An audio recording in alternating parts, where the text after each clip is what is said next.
그 최근에 이제 몬테크나 이런 거 재건축에 관심 갖는 분들도 많아가지고 한번 사연을 가지고 이야기해 보겠습니다. 맞벌이 연봉 1억 중반 3인 가족입니다. 3년 전에 금호 자가로 살면서 여윳돈으로 집 한 채를 더 살까 고민을 했습니다. 그런데 상황이 다주택자를 압박하기 시작했고 똘똘한 한 채가 떠오르기 시작했습니다. 금호집이 너무 좋았는데 여윳돈을 그냥 놀리기도 좀 뭐하고 제 영상도 보고 하면서 투자를 해야 되겠다 라고 생각해서 안락한 삶을 버리고 아이 초등학교 전까지는 몬테크를 좀 하려고 했습니다. 그래가지고 일원동 집값 비싸죠. 이쪽에다가 이제 갭 투자를 하나 하신 거예요. 그러니까 금호를 팔아가지고 실거주를 하시다가 금호 팔은 돈에다가 전세 끼고 사니까 당연히 이제 더 큰 집, 더 비싼 집을 산 거죠. 그리고 저희는 은평구에 30년 된 구축에 수리도 안 된 집을 싸게 전세를 살게 되었습니다. 근데 몬테크를 하다 보니까 여러 가지가 힘들더라고요. 출퇴근 거리가 이제 2배가 됐습니다. 집은 오래돼가지고 겨울에는 시베리아처럼 추웠습니다.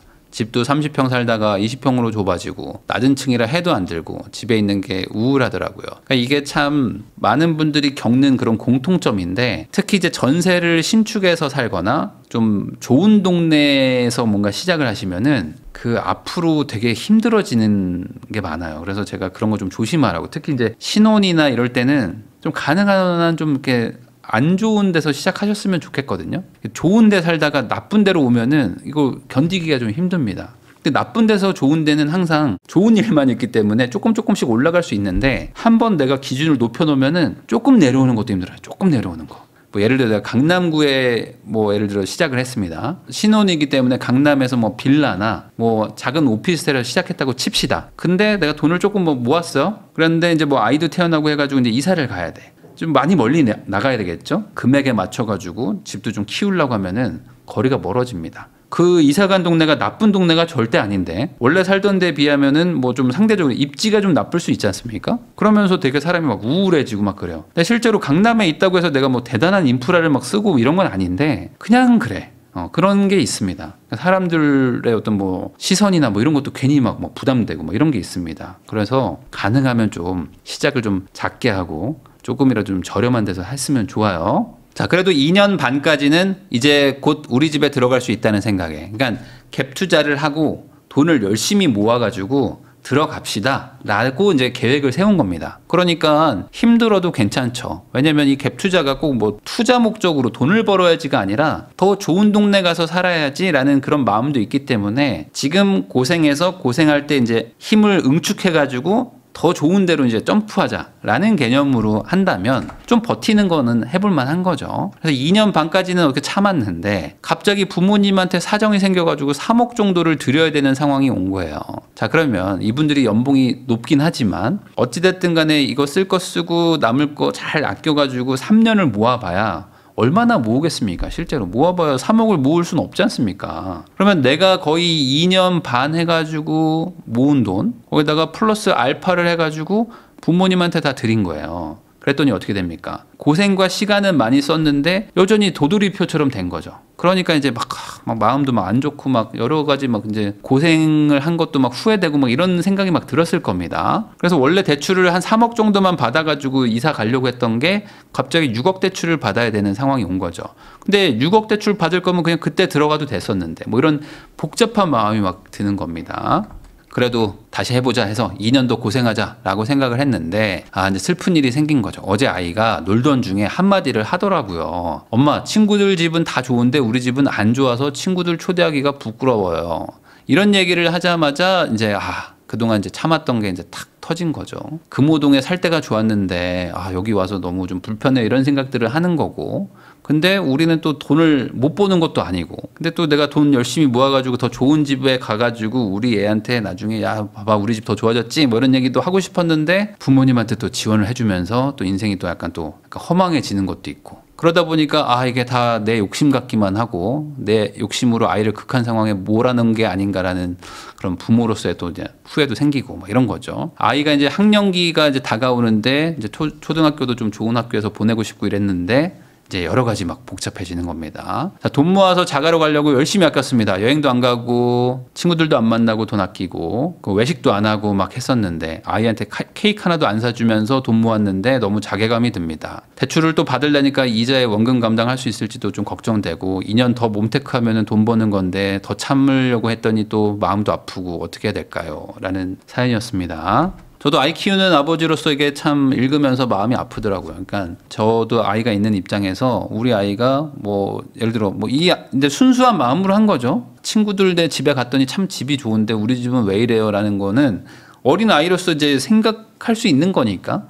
근데 이거를 듣는 이제 부모의 마음이 이제 어떨까? 사실 참 씁쓸하기도 하죠. 이 초등학생들을 요즘 보면은 1학년은 그래도 완전 애기 같지만 2, 3학년만 돼도 애들이 이제 똘똘해져가지고 이제는 초등학교 2, 3학년만 되면 이제 비교하는 거가 생깁니다.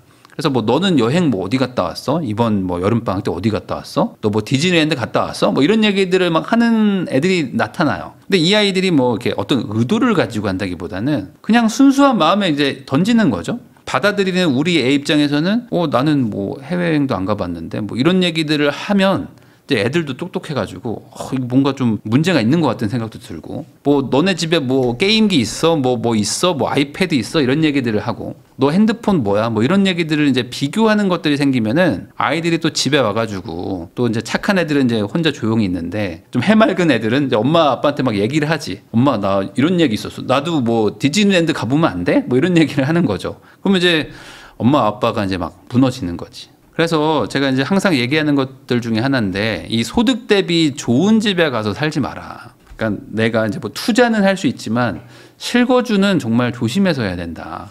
그런 얘기를 하는 게 뭐 둘이서는 그냥 뭐 아무 데서나 살아도 됩니다. 근데 이제 아이가 있고 아이가 좀 어느 정도 좀 나이가 있으면은 우리 소득이 뭐 딱 정해져 있는데 그 지역에는 소득이 좀 높은 사람들이 살아요. 그런 데서 이제 같이 학교를 다니는 아이들은 좀 힘들 수가 있습니다. 그리고 반대로 소득 대비 너무 나쁜 집에 사는 것도 안 좋을 수도 있어. 이게 무슨 소리냐? 이거는 애들이 뭐 힘들다는 것도 있겠지만 부모가 너무 힘든 거야. 그러니까 우리가 이렇게 열심히 아끼고 막 차근차근 해가지고 미래를 막 설계를 하고 있지만 그래도 나도 버는 돈이 있고 뭐 통장에 들어온 거 쌓인 돈이 있는데 뭔가 좀 그래도 한 번 더 쓰고 싶기도 하고 막 이런 거가 생긴단 말이에요. 그러다 보니까 이 둘 다 사실 힘든 거예요.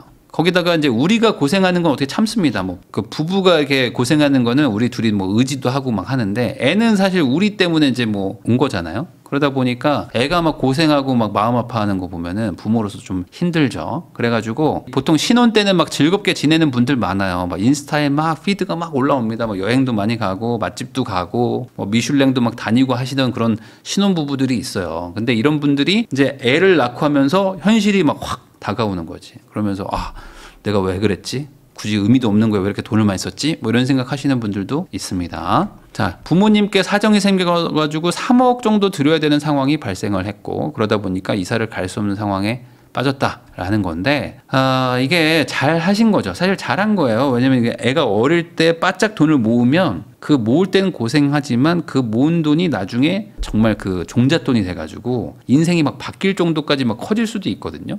근데 내가 잘못한 게 아니지 않습니까? 부모님 때문에 이제 이런 일이 생겼는데 안 도와줄 수도 없고 그러다 보니까 이제 내 입장에서는 좀 꼬였다라고 볼 수도 있는 거죠. 자, 거기다 이제 이런 얘기까지 들으니까 엄마 친구들한테 집을 보여주는 게 좀 부끄러워요라는 얘기를 들으면은 이제 어떻게 될까? 뭐 되게 속상하겠죠? 근데 어떤 분들이 이런 얘기를 할 겁니다. 아니 둘이서 연봉 1억 중반입니다. 이분들이 중후반이거든요. 연봉 중후반 정도 됩니다. 그러면은 돈을 잘 버는 겁니다.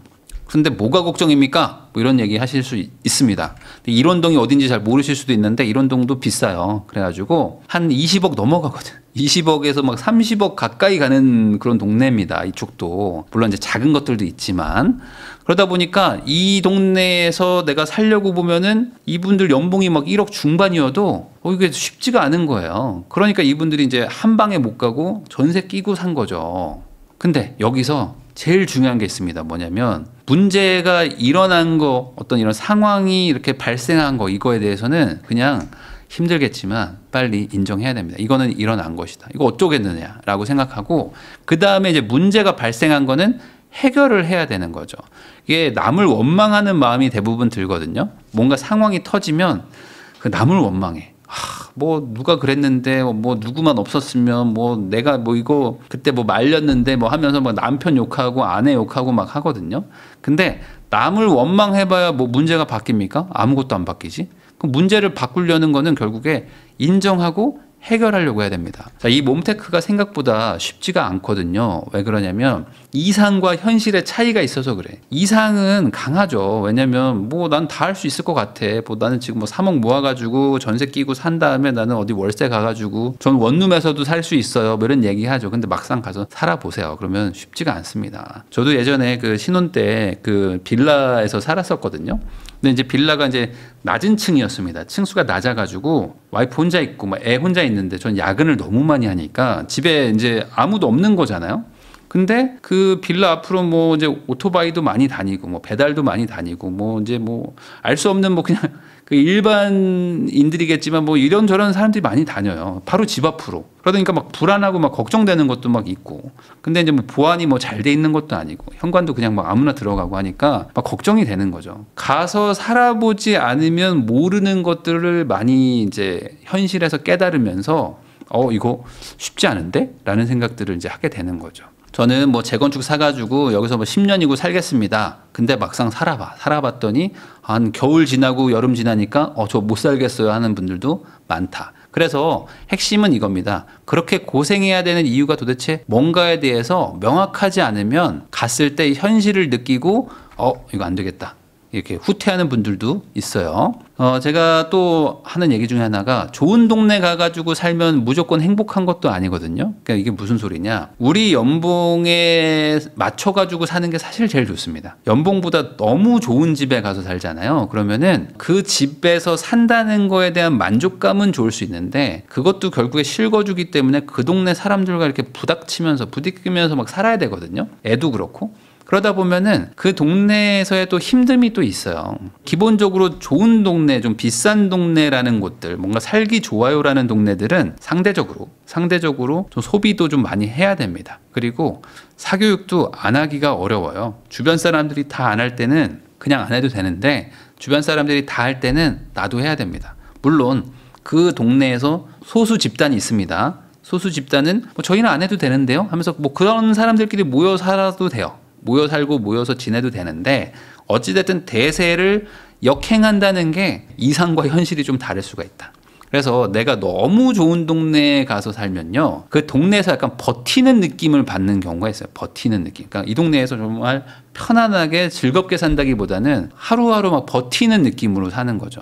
그래서 이 뭐 대치동 이런 데 보면은 학군지잖아요. 그러다 보니까 여기는 이제 전국에서 뭐 서울에서 뭐 수도권에서 막 다 옵니다.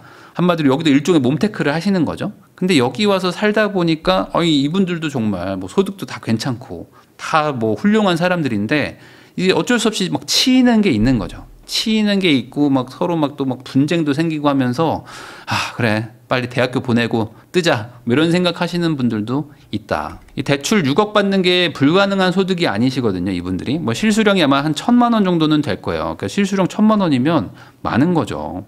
근데 원리금으로 봤을 때는 한 300만 원 정도 될 겁니다. 그러면은 실수령으로 떼도 700이 남습니다. 실제로 이 중에 300 중에 또 일정 부분은 원금을 갚는 거니까 뭐 원금 갚는 거를 저축이라고 생각하면은 이게 뭐 부담스럽고 불가능한 정도의 수준은 아닙니다. 그래서 뭐 부모님한테 3억을 만약에 덜 드렸다면 훨씬 더 좀 여유 있게 가서 좀 살 수 있었겠지만 그게 없었다고 해서 여기에 못 들어가는 건 아니다. 그러면 들어갈지 말지를 어떻게 결정하느냐? 장점과 단점이 있으니까 이제 이거 들으시고 판단하시면 될 것 같아요. 뭐 비슷한 사연이신 분들도 아마 같은 고민을 해보세요. 장점은 이겁니다. 우선 1주택자 실거주를 한다는 게 되게 마음이 편합니다. 이게 여러모로 편하거든요. 어쨌든 지금 출퇴근이 되게 힘들다고 하셨는데 출퇴근이 편해지니까 회사 일 하기도 좋겠죠. 뭐 주거 환경도 지금보다는 좋아질 거 아닙니까? 20평에서 뭐 30평대로 뭐 가신다고 했으니까. 거기다가 1주택자죠. 그리고 실거주 하는 거. 이 실거주만으로도 되게 편해요. 생각보다 많은 사람들이 자기 집에서 실거주를 하는 경험을 하기가 쉽지가 않습니다. 왜냐하면 보통은 이제 집을 사놓고 못 들어가 보는 분들도 많고요. 젊은 분들은 이제 돈 모아서 집을 사야 되는데 그 집이라는 게 내가 살 수 있는 집을 사는 게 아니라 내가 사고 싶은 집을 대출이나 전세 끼고 좀 약간 미리 사놓는 개념이 많기 때문에 거기에 못 살아보는 분들도 많아요. 그 나이가 좀 어느 정도 찬 다음에 그 다음에 거의 뭐 결혼한 지 뭐 한 5년 10년 넘어가지고 그때 실거주를 해보는 분들이 있습니다. 그러면 그때 느끼는 거야. 아, 실거주를 딱 살아보니까 좋다. 이게 좋은 게 집값이 오르고 내리고 이게 중요한 게 아니야. 그냥 좋아. 그냥 좋은 게 있어. 왜 그러냐면 그냥 내 거 같은 거지. 이게 대출이 얼마 있고 이거는 다음 얘기입니다. 여기서 딱 살아보면은 내 거라는 그 마음. 그게 있는 거지. 뭔가 그 택시를 타고 다닌다고 해서 자가용은 아니잖아요. 뭐 이거보다 더 약간 더 강력해. 그러다 보니까 아, 여기 살면 너무 좋고, 그리고 더 좋은 게 뭐냐면 정이 붙습니다. 그 동네에 정이 붙기 시작해요. 그전에는 내가 항상 월세나 전세를 살기 때문에 한 동네에 월세를 뭐 5년, 10년을 살아도 그냥 이상하게 그냥 언제든 나는 여기서 떠날 수도 있는 약간 외지인 같은 느낌의 그게 한켠에 있거든요. 근데 실거주용 내 집에 딱 들어갔어요. 대출이 많아. 그래도 이상하게 정이 붙어. 낙엽이 이뻐 보인다니까. 그렇습니다. 그래가지고 마음이 편하게 살 수 있다. 물론 이자 내고 이런 거 부담되죠. 그렇지만 반대로 생각하면 이자만 내면 난 이제 여기서 무조건 살 수 있네? 라는 생각이 들면은 이제 계산이 나옵니다. 거기다 이제 세금도 유리하죠. 거기다 이제 규제가 막 한창 막 할 때도 1주택 실거주는 규제에서 조금 그래도 빠집니다. 그러니까 여러모로 편해지고, 그리고 유리한 부분들도 있고, 그러니까 이제 인생이 되게 단순해져요. 뭐냐? 일 열심히 하고 아이 잘 키우고 이러면서 가끔 뭐 휴가 때 뭐 어디 갈까 하면서 그냥 고민이 되게 많이 줄어듭니다. 그래서 이거는 살아본 사람들은 알아요. 근데 내가 이제 실거주를 안 해본 사람들은 계속 그 한켠에 뭐가 남어. 이 실거주를 못 하니까 아, 이거 언제 나는 내 집을 하나 사나 뭐 이런 생각들이 막 계속 생기면서 뭘 하다가도 막 부동산에 막 신경 쓰이고 막 이럽니다. 그래서 우리 구독자들 특징이 뭐냐면 집 사면 안 와. 집 사면 채널에 안 옵니다. 그리고 이제 부동산을 다 잊어버려. 그리고 나서 또 몇 년 있다가 집 팔면 다시 옵니다. 그만큼 마음이 편해진다. 고민이 많이 없어진다는 거죠. 자, 그러면 이게 무조건 나쁜 건가? 라는 것도 한번 생각을 해봐야 돼요. 그러니까 대출 받아가지고 들어가가지고 뭐 거주하면은 뭔가 뭐 저축도 안 될 것 같고 뭔가 뭐 불안하고 막 하는데 이것도 괜찮을 수도 있는 거거든요. 그러니까 조금 무리한다는 느낌이 들더라도 들어가서 살면은 반대로 또 인생에 또 좋은 일들이 생길 수도 있습니다. 자, 근데 단점이 있죠. 뭐냐면 인생에 급격한 변화가 생길 확률이 낮아집니다. 이게 장점의 반대말인데, 내가 인생을 좀 더 지금보다 좀 낮게 하고 싶은 사람 입장에서는 1주택을 딱 사가지고 실거주를 하는 순간 사실 이제 변동폭이 거의 없어진다고 보시면 돼요. 변동폭이라는 게. 인생이 그냥 딱 세팅이 돼버립니다. 정해져. 난 얼마 벌어야 되고 얼마 갚아야 되고 남은 돈 얼마고 이걸로 한 달을 살아야 돼. 라고 되는 거죠. 그래서 다주택자도 인생을 좀 베팅한 거고 무주택자도 인생을 좀 베팅하는 게 있거든요. 그러니까 내가 가진 돈을 가지고 집값이 빠지면 무주택자들은 유리해지는 거고 다주택자들은 이제 반대로 집값이 오르면 유리해지는 거 아닙니까?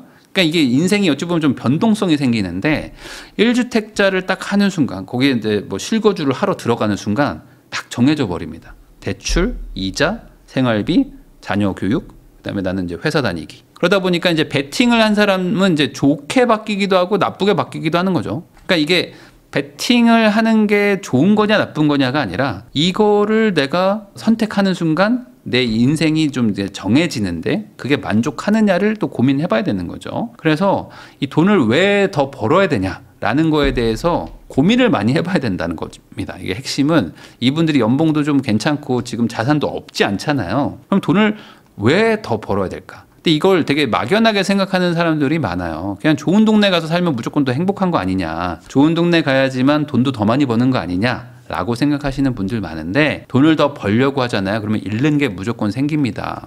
그래서 외식하는 것도 벌벌 떨게 되고 케이크 하나 사주는 것도 아까워서 막 이런 경험들을 하게 되는 게 어찌 보면 일종의 잃는 걸 수도 있죠. 여기서 오해하시면 안 되는 게 돈이 아예 없는 분들이 있습니다. 돈이 되게 적어요. 그래서 이제 기본적인 어떤 그 수준의 달성이 안 됐어요. 내가 원하는 어떤 최소한의 목표치까지 달성이 안 된 분들은 열심히 살아야 됩니다. 열심히 살아야 되고 돈도 열심히 벌고 불리고 막 해야 되는데 지금 이분들은 돈이 아예 없는 건 아니잖아요. 연봉도 뭐 아예 낮은 것도 아니고 자산이 아예 없는 것도 아니고 그렇다면은 돈을 왜 벌어야 되는지에 대해서 아주 깊게 생각해 보시고 난 돈 더 벌어야 되겠다라고 가족이 모두가 확실하게 정했다면은 그때 이제 다음 단계로 가야 됩니다. 저는 무조건 돈 벌 겁니다 라고 생각하시면은 이제 두 가지 방법이 있는데, 첫 번째는 이제 그냥 이대로 살면 됩니다. 이게 아이가 그런 말을 한 거가 마음이 아플 수는 있지만 잘 한번 생각해 보면은 이 아이는 우리의 상황을 잘 몰라요. 그게 무슨 소리냐? 아이가 우리 집은 이렇게 나빠요. 엄마는 나 케이크도 안 사줘. 거기다가 여행도 안 가. 그러니까 애 입장에서는 엄마 아빠가 되게 뭐랄까 돈을 못 버는, 그러니까 우리 집은 좀 가난하구나라고 생각할 수도 있어요. 근데 사실 생각해 보면 우리는 연봉도 높죠. 거기다가 지금 사는 동네보다 훨씬 더 좋은데 집도 있는 사람들입니다. 애한테 내가 설명을 잘해줬나? 라고 생각해 보시면은 설명을 안 했을 확률이 훨씬 높다. 엄마 나 이거 케이크 사줘. 안 돼. 돈 없어. 이랬겠지. 아니야. 우리가 지금 일원동에 갭 투자를 해놨거든. 근데 여기가 지금 얼마야. 그러니까 여기 지금 한 몇 년 뒤에 우리가 이사 갈 수 있거든. 그래서 엄마가 전략적으로 지금 모으고 있는 거야 라고 말을 해주면 그것도 이해가 된다니까. 애들이 똘똘해. 근데 대부분은 엄마 아빠들이 앞에만 해. 돈 없어. 안 돼. 쓰지 마. 이렇게 말하고 끝내. 우리가 여행 갈 돈이 어디 있니? 이러고 말아버리니까 애들이 자존감 뭐 이게 약간 그런 게 약해지는 거지. 우리는 집이 있어 라고 말하면 됩니다. 그래서 집도 한번 보여줘. 같이 가서 놀이터도 한번 돌아봅니다. 여기 우리 아파트니까 걱정하지 말고 놀아. 이렇게 할 수 있는 겁니다. 자, 근데 그거가 너무 힘들 수도 있잖아요. 힘들 수도 있고 뭐 안 될 수도 있잖아요. 그러면은 저는 뭐 월세로 이사 가는 것도 괜찮습니다. 왜 그러냐면 지금 전세를 사신다고 그랬거든요. 그러니까 이분들이 대출을 좀 싫어하시는 것 같아요. 대출을 싫어하기 때문에 이 좀 전세를 살면서 최대한 아껴가지고 돈을 바짝 모읍시다 라고 생각을 하셨을 텐데, 지금보다는 조금 더 좋은 집에 가셔도 되지 않나. 왜냐하면 주거비의 비율을 한 얼마로 잡아야 될까? 사실 뭐 의견이 분분하지만 그래도 한 15% 이내로 잡으면 되지 않을까라고 생각합니다. 그러니까 연봉이 지금 실수령이 1,000만 원이 돼요. 그러면은 월세와 뭐 관리비 포함해가지고 한 150만 원 정도? 그 정도까지는 써도, 물론 더 줄이면 좋겠지만 그 정도까지만 써도 뭐 아주 많이 쓰는 거는 아니거든요. 그러니까 지금처럼 아주 극단적으로 저축할래? 아니면 아예 막 실거주 가서 막 살래? 이게 아니라 중간 그 어디쯤인가에서 선택을 하셔도 된다는 거죠. 그래서 그냥 그 적정선 정도? 월세로 치면 뭐 한 80에서 한 100만 원 정도? 뭐 그 정도로 해서 뭐 지금 집이 어딘지는 제가 모르지만 조금 더 좋은 집으로 가는 것도 한번 선택해 볼 수는 있다. 뭐 약간 좀 느리게 가는 거지 우리가 뭐 지금 투자를 아예 안 해놓은 게 아니기 때문에 너무 극단적으로 아끼다가 오히려 생각보다 좀 더 큰 걸 놓칠 수도 있는 거 아닙니까? 자, 거기다 이제 실거주 2년을 또 채우셔야 되죠. 그래서 이제 여기가 또 강남구기 때문에 또 상생임대인 제도 같은 거 좀 잘 알아보셔가지고 계약서 잘 쓰시고 해서 이제 실거주도 좀 챙겨 놓으셔야 됩니다. 그래야지 나중에 또 이제 세금을 또 많이 내는 걸 또 피할 수 있으니까. 자, 그래가지고 이제 투자를 고려한다면은 연봉의 한 대여섯 배 정도 실거주 집에 가시면은 사실 적정하긴 하거든요. 그러니까 뭐 투자를 고려하는 겁니다. 그래서 내가 연봉이 뭐 예를 들어 한 지금 한 1억 정도 된다. 그러면 한 5, 6억 정도 하는 그런 뭐 주택에서 뭐 전세나 월세 정도를 사시면은 저는 뭐 재테크까지 고려해서 나쁘지 않은 정도. 물론 그거보다 더 싼 집에 가면은 금전적으로는 훨씬 더 유리해지지만 이제 잃는 것도 많아지는 겁니다. 그래서 저는 뭐 돈을 조금 더 모으고 뭐 투자도 좀 더 하시고 뭐 그러다가 중학생 때나 뭐 초등학교 고학년 때 가도 되지 않을까 뭐 이런 생각도 좀 들어요. 왜냐면 집이 뭐 어디 가는 게 아니거든요. 그러니까 그 집에 실거주 하러 들어간다고 해가지고 집값이 더 빨리 올라가는 것도 아니에요. 그냥 전세 끼고 사놨다고 해서 집값이 뭐 반대로 떨어지는 것도 아니고 어차피 내가 들어가서 사냐 안 사냐라는 거는 선택이기 때문에 지금 집이 뭐 너무 좀 마음에 안 든다. 그러면 조금만 더 뭐 살짝 더 좋은 집으로 그래 우리가 좀 한 3년 살았으니까 이사 가자라고 생각하시는 것도 나쁘지 않고 뭐 그것도 좀 옮기고 그러는 게 싫다 그러면 아이한테 한번 잘 설명을 해줘라. 요즘 아이들이 똑똑해가지고 그렇게 잘 설명해 주시면은 또 일원동에 있는 또 집을 또 보여주고 그러면은 아니 거기다 또 이제 다음번에 계약할 때 전세 계약이나 뭐 이런 거 할 때 한번 또 데리고 가요. 그래가지고 우리 나중에 여기 와서 살 거야. 뭐 이렇게 얘기만 해줘도 스스로 좀 더 좋게 생각하는 것도 있습니다. 몬테크라는 게 절대 쉬운 게 아닙니다. 이 2021년 기준 음마아파트의 자가 거주율이 30% 정도 되더라고요. 아마 지금은 더 안 되지 않을까 싶기도 합니다. 그러니까 그만큼 이 몬테크라는 게 만만하진 않다. 그래서 이게 잃는 것도 분명히 있기 때문에 지금 뭐 재건축 투자 뭐 재개발 투자를 해가지고 실거주하겠다 이렇게 생각하시는 분들도 있다면은 한번 심사숙고도 많이 해보시고 내가 왜 그렇게까지 해서 돈을 벌어야 되는지도 한번 명확하게 기준을 세우셔야지만 힘들 때 버틸 수도 있다. 이런 이야기를 한번 해보고 싶었습니다.